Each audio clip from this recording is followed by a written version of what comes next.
حي على الفلاح.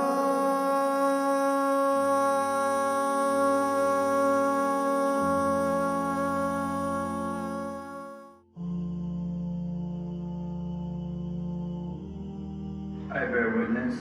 There is no God to worship except Allah. He is one. He has no partner. And I swore. Muhammad is his messenger. Allahu Akbar. Allahu Akbar. Allahu Akbar. Ashhadu And la ilaha Illallah. wa ashhadu Anna Muhammad Rasulullah.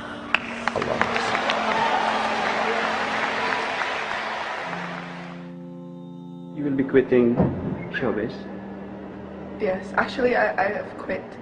It's been like 8 months since my last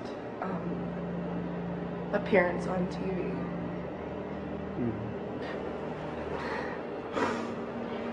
You know, my life in showbiz, I was very unhappy. I was lost, and I always felt like I never belonged. But now that Allah is in my life, alhamdulillah, la ilaha illallah, I'm so happy and content with my life. Allahu Akbar, I'm really happy because, you know, Allah chooses whom He guides. And alhamdulillah, it's a blessing for me because I'm being guided by Him, alhamdulillah. Allahu Akbar. ashhadu an la ilaha illallah wa ashhadu anna Muhammadan Rasulullah. May Allah forgive you all your mistakes, and this is a beautiful, beautiful day for you. This is the beginning of the rest of your life. I am here for you as your brother. Anytime you need, you come to me, okay? You come to me or you come to any of your brothers. You're my baby brother. I'll never let you down. I promise you that, okay? You have that oath from me. I'll never let you down. Satan will come after you like a ton of bricks now. He's coming after you. But I'm here. Don't you worry, okay? I'm here. Your brothers are here. Stick with good company, okay? Allah bless you. أشهد أن لا إله إلا الله وأشهد أن محمدا رسول الله. الحمد لله رب Can I read العالمين. some Quran?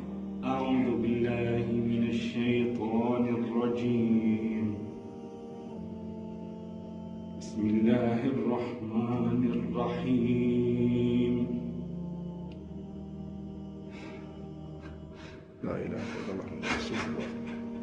لا إله إلا الله محمد رسول الله. اللهم صل الحمد لله رب العالمين. الرحمن الرحيم. مالك يوم الدين. إياك نعبد وإياك نستعين. اهدنا الصراط المستقيم. صراط الذين أنعمت عليهم غير المغضوب عليهم ولا الضالين. آمين. Who's next? Who in the audience would like to be a Muslim? And they all stood up. 1,250 people took Shahada all at the same time. Allahu Akbar. We would go to church just a few times a year for Christmas and Easter and the holidays. When I was about 11 or 12 years old and I started thinking for myself, I asked myself, does God exist? And this question I felt was pushed on me by a clash between science and religion. And when I compared what I saw in the Bible and what I knew of the Trinity and the other Christian beliefs compared to science and evolution and evidence, I leaned towards the side of science and I chose not to believe in God. My first exposure to Islam was when my friend in high school became Muslim. And he's also my neighbor, Michael Dan. And when Michael became Muslim, he changed a lot. Before Islam, he was doing a lot of things that were messing his life up, and he was really going down the wrong path. And when he was only 15 and he changed and he left a lot of things he was doing, he picked up a lot of good habits. And I asked him, what forced you to change? What made you change and become like this? And he explained that he's Muslim now. And he explained to me about Muslims, and I was surprised that Islam is very close to Christianity and Judaism.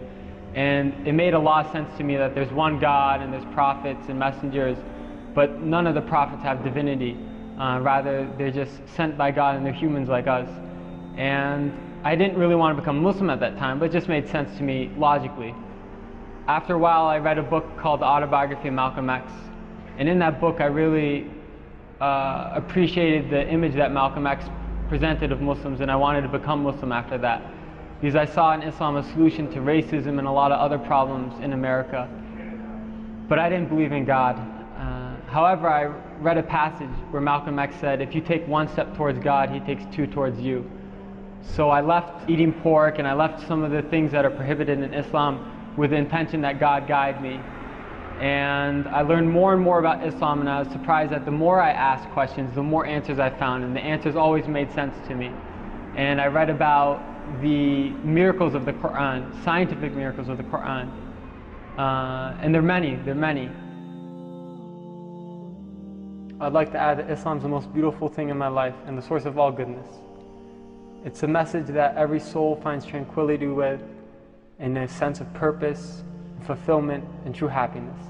And I encourage everyone to take a step towards God, and they'll find that God takes 2 steps towards them. Because this is a light from Allah. In any way you look at the light, it comes out to be true. And so if you ask questions and you prefer to look at it from science, or from your soul, or from people, go whichever way you want, and I'm sure that you will find that this is the message you've always been looking for. My mom was saying, when you die, you will be asked so many questions in your grave. And what will you answer? If you're a real Muslimah, you would feel humiliated when you have like short clothes on, and it got me thinking, and every night before I go to sleep, is what I'm doing right? I started having an interest about Islam, and I don't know, something, I think I had a calling or something. And then I decided, I don't want to do this anymore. I want to live my life according to Islam and according to the Sunnah of the Prophet ﷺ. I don't know the feeling. I don't know. It's really, I can't explain it. And after a while, I started gaining more knowledge about Islam. I talked to my father. I said, Baba, I want to perform Hajj. Alhamdulillah, the first time I stepped on Medina, I saw the Prophet ﷺ's mosque. I was so emotional, and I felt so blessed because, it was a dream come true. And you see the Kaaba, oh my gosh, La ilaha illallah, Allahu Akbar. So, a feeling that I cannot express, but there's this urge that makes you want to cry, and I don't know, and I think it's the feeling, wow, I'm so close to Allah, and I felt so, I'm such a sinful person, and yet Allah invited me to His house. Islam is really a religion of peace, because people come together helping each other from different countries, different races, just to worship Allah subhanahu wa ta'ala. And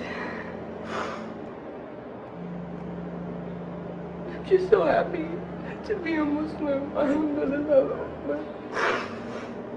I just want to thank my father for giving me the opportunity to perform Hajj, and that I love him so much, and that I'm happy, because without my father I wouldn't have been a Muslim. I want to live my life according to the Sunnah of the Prophet ﷺ. According to Islam, I want to live my life the Islamic way. Islam is a way of life, and when you become a Muslim, you start to know what your purpose really is. And your purpose in this world is just to worship Allah subhanahu wa ta'ala. Before I came to Islam, my life was really kind of focused on drink, drugs, having fun. The whole kind of purpose of life was just to have fun, have a laugh. And it's just a way of kind of making your life bearable until you die. I tended to kind of be in a kind of heavy metal crowd, hanging around a lot of people with similar interests, which weren't always the best company to keep. My first experience of seeing Muslims was the 9/11 attacks. So from that media bombardment, I started getting a strong hatred for Muslims. So much, in fact, I tried to join the army 3 times with the goal of wanting to go over there and kill as many of these people as I could, to do my bit for the country, to make it a bit safer for my family. I thought they were kind of the big evil of the world.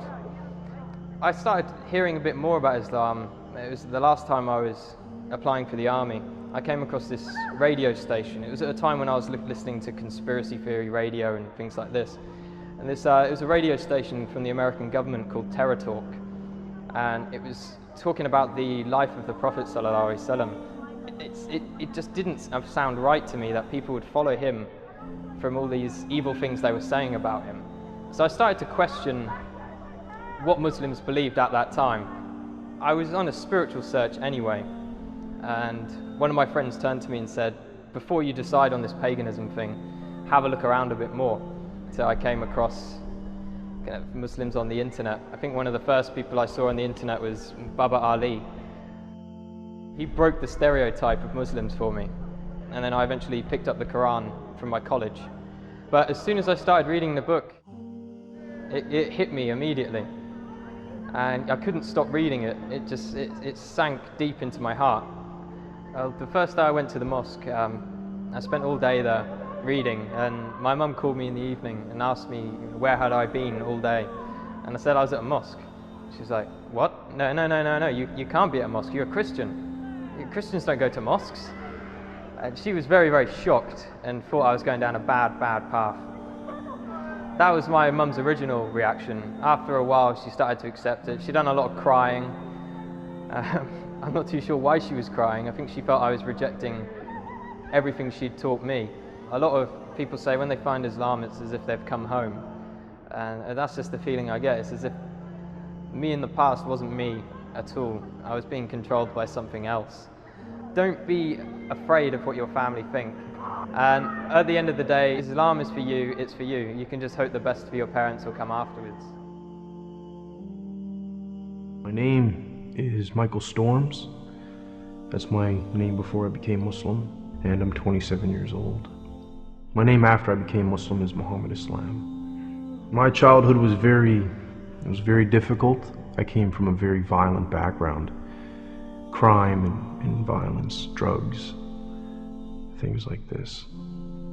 I don't know my father. My father left when I was 2, and it was me and my 2 sisters with my mother. I thought the world was a very negative place. And when I was about 8 years old, I would go to a bakery called Paradise Bakery, and I would wash dishes for hours on end, but I was too young to be paid money. So what Norris would do is he would pay me in food, some bread and jam and dates and little sweets and stuff like this. And I would go home and feed my 2 sisters that, because my mother would be off doing some other crime, or she'd be in jail or something like this, right? Or I'd be out all night collecting recyclables so I can come home and feed my sisters in the morning. I started my little career when I was 14, and I was never close enough with too many people to say that I had friends that I could call on. I never really trusted anybody, and school wasn't for me. I never finished school. I didn't have time for it. I would rob, steal a lot of things, and assault people. I was never alone, but I felt lonely. I lost all concern for people's feelings, and I didn't care at the time at all.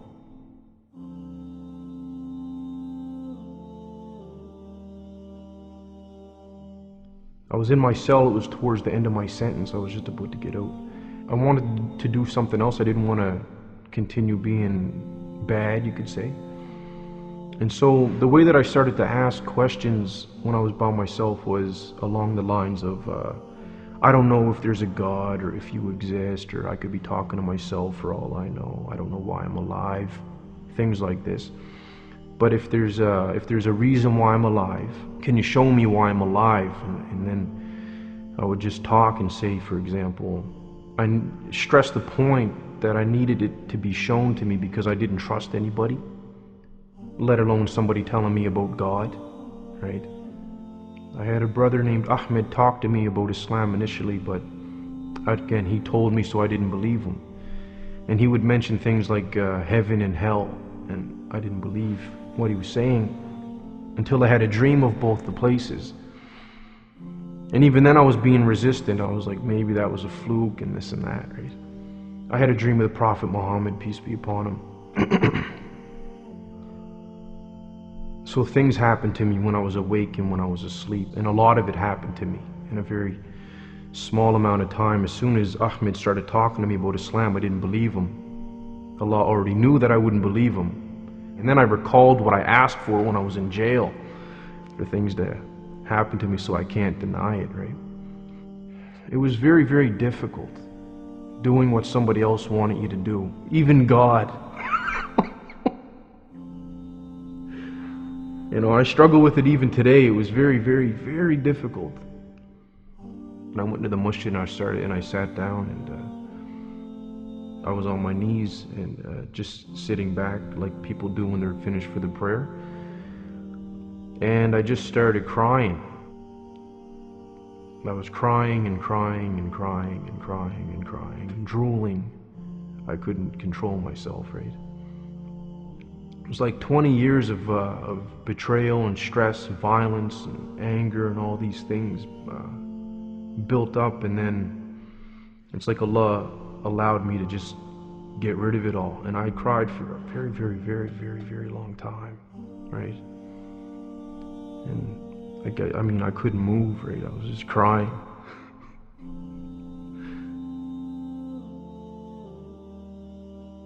I am most pleased that I pray. Yeah, it's important, very, very important. A feeling of safety from Allah and from His punishment, you could say. That's what I get out of it, like a calmness and a... I was raised a Baptist. What Jesus taught was good. What Moses taught was right. What Isaiah, Lot, Noah, God has always sent prophets to different people at different times with messages for those people. All of them are right. So I choose to follow the Islamic path because I've never saw so much love. I never saw so many people hugging each other, kissing each other, praying 5 times a day, the women in the long garments, the way they would eat. I chose the Islamic path because it connected me. As a Christian in America, I couldn't go to the white churches. I sat down with Colonel Gaddafi, had dinner in his palace, stayed overnight because I'm a Muslim. Kings and people of these nations have welcomed me as a brother. The Islamic religion connected me with Pakistan, Morocco, Syria, with Saudi Arabia. As a Christian, I never could sit with Christian leaders. I'm not condemning no other religion, but for me, accepting the Islamic religion, it was better for me. So I chose the Islamic religion. That's why I chose it. For the first 35 years of my life, I was a disbeliever. I knew there is no God, I didn't see any need for God, and I didn't believe in God. Ever since I was small, I was interested in science. 25 years ago, I came to the conclusion that the universe is so perfectly made and everything so perfectly matches together that there must be God. I went from certainty there is no God to certainty there must be God and only one God. But I was not looking for a religion. I thought all religions are wrong. But I didn't want to stay ignorant about religions. So I said, okay, I read Bible. And I saw in the Bible there are places which you know come from God. You feel it in your heart. But you see there are places which come from man. Because this page says something that is opposite to the thing that was said a few pages ago. So I knew that Bible was written by men many years after the prophets. And I bought a Quran, English translation of the Quran. And when I started reading it with the same idea that just like Bible, it was written by man. Only in this case we know the name of the man, Muhammad. And then when I was maybe about 1/3 in Quran, I remember telling my wife, you know, this Muhammad, he must have been a very smart, very intelligent man, because this book is very clear, very logical, very easy to follow, and there are no contradictions. But then as I read later, I suddenly saw a scientific fact which I knew was only discovered in the 20th century. So immediately I saw that Muhammad is not the author of the Quran. That Muhammad is a messenger sent by God to give the Quran to mankind. And people asked me, well, how did you react? And I said, I had no choice. But the greatest blessing was that God showed me His guidance. And when I pray, I make dua, God, please let me die as a believer. Let me never disbelieve again. God says in the Quran, we demonstrate our miracles to those who attained certainty.